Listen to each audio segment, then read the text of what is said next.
Book 261, Wooly Stops the Train. This is Apple Tree Farm. This is Mrs. Boot, the farmer. She has 2 children called Poppy and Sam and a dog called Rusty. This is Ted.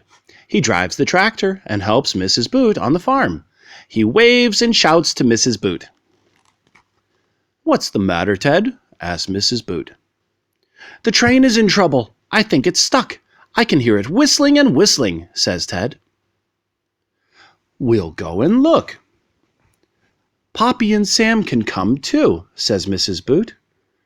"And Rusty," says Sam. They walk across the fields. Soon they come to the train track. They can just see the old steam train. It has stopped, but is still puffing and whistling. "Look at those sheep." "They are on the track," says Poppy. "That's why the train has stopped." "Silly sheep," says Sam. "It's that naughty Wooly. She's escaped from her field again," says Poppy. "She wanted to see the steam train," says Sam. "We must move them."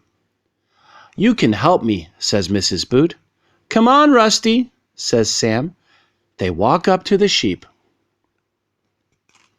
"How can we get them home?"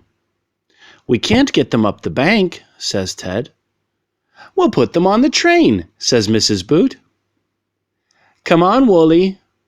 They drive the sheep down the track to the train. Wooly runs away, but Rusty chases her back. "We'll lift them up." "Please help me, Ted," says Mrs. Boot. Ted and Mrs. Boot lift the sheep up into the carriage. "All aboard!" Poppy, Sam, Mrs. Boot, Ted, and Rusty climb up into the carriage. Mrs. Boot waves to the driver. The train puffs along. It stops at the station. Mrs. Boot opens the door. Poppy and Sam jump down onto the platform. How many passengers?" says the guard. 6 sheep, 1 dog, and 4 people," says Mrs. Boot. "That's all." "Let's all go home now," says Mrs. Boot. They take the sheep back to the farm. "I think Wooly just wanted a ride on the train," says Sam.